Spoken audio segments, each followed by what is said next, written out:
If anybody's listening that could use our help in getting word out on facilitating adoption for, especially for older animals in their second act, those are the ones that are least likely to be adopted. I really, really want to talk to you and see what we can do to help that. Did you push record?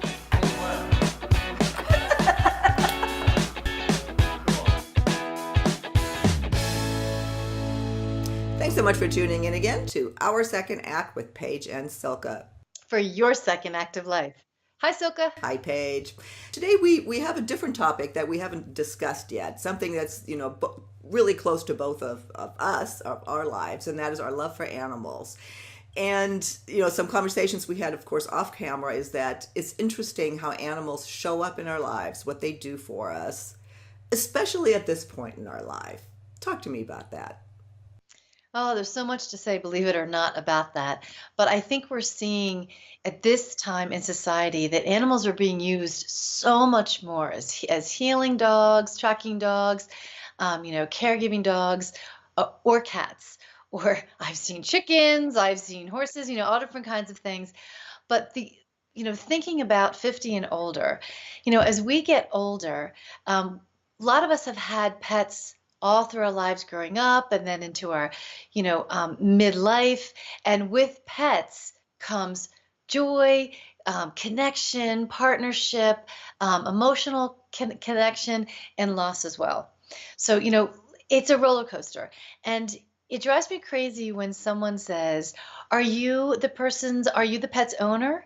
We are not owners of pets. We are caregivers of pets. And most of the time, what I have seen, because I do a lot of work with animals as well, is, animals in our lives mirror what's going on in our own life, both emotionally, mentally, and physically in our body. Our pets will carry things for us on so many different levels because they're that intuitive, they're that spiritual. So if you see something going on in a pet, take a look at the caregiver of the pet. Are there some parallels? Are there some things going on, with both of them at the same time? Pets are also there to teach us, to deal with things, to help us step into life more, to maybe look at things from a different perspective, because pets bring us joy. They're unconditional love. They're lovable in a world that sometimes is not so unconditional and not so lovable. So we wanted to bring this topic up about pets and what they do in our lives, especially after 50. Because I know myself, when I had my first dog, long before people were using pets as healers, he was a healer right from day one because he was abused at 2 months old and blah, blah, blah, brought him home. And then I worked on him with trauma. He went everywhere with me. I took him into assisted living homes and all different kinds of things, to the point where nobody remembered me walking in the door. They remembered Beebs. Where's Beebs? Where's Beebs today? So, animals just bring so much joy and love and partnership and companionship in our lives.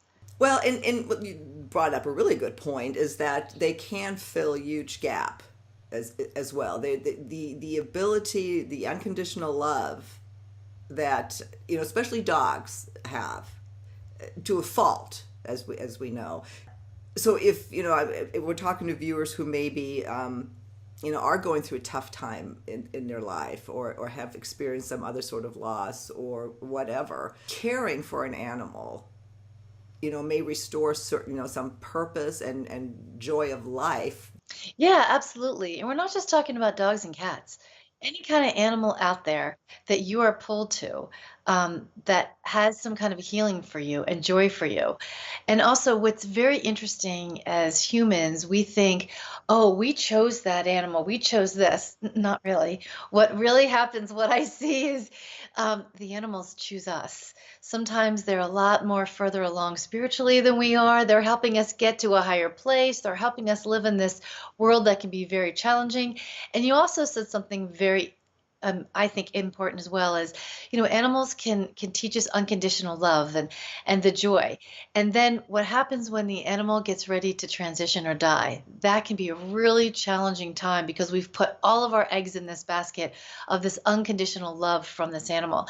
So I'm here to tell you, and I think most of our viewers know about my clairvoyancy and, speaking to animals and people who have transitioned after they've died speaking to me, that's the same way as animals, is they don't ever leave you, whether it's a person or an animal. They're always right there with you. So, try and hold on to that, try and know that. And what I see is I see people go out and find another animal much quicker than they would go out and find another spouse or find another life partner. They go out and find another animal.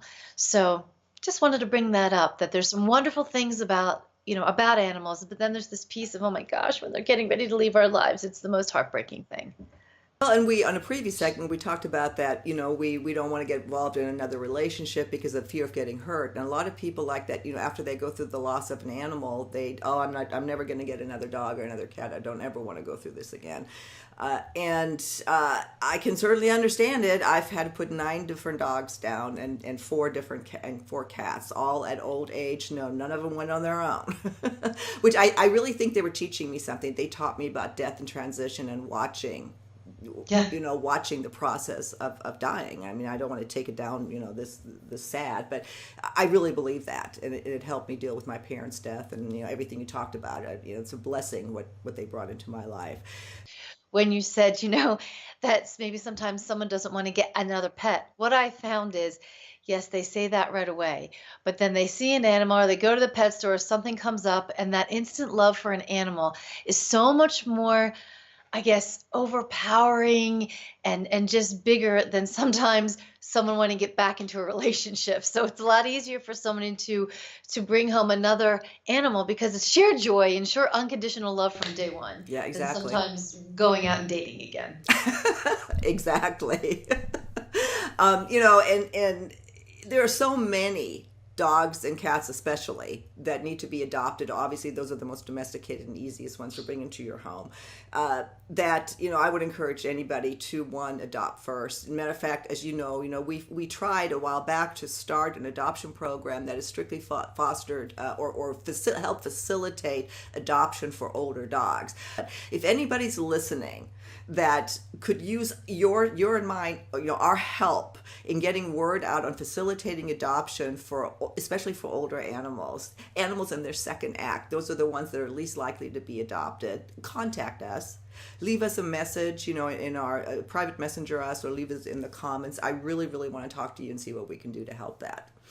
Anything else you want to add, Paige? We're just about coming. Yes, I do, Sandra. We talked about the animals in their second act. Think about yourself at 50 and older. Don't we in 50 and older want to be respected, looked as being important, valued, bring something to the table? We are no different than the older dog, the older cat, the older horse, fill in the blank. So think about it that way. Both categories have a lot to give, a lot of value, a lot of joy. Exactly. I don't think I can add anything to that, Paige. Okay. So see you next time on Our Second Act with Paige and Silka. For your second act of life. Bye-bye.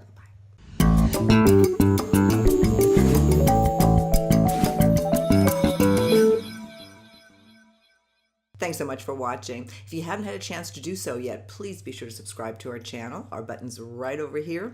And if there's some topic that you'd like to see us cover in the future, please visit our website. We have a suggestion box in the upper right-hand corner of the home page. Drop us a line. Let us know what you're thinking.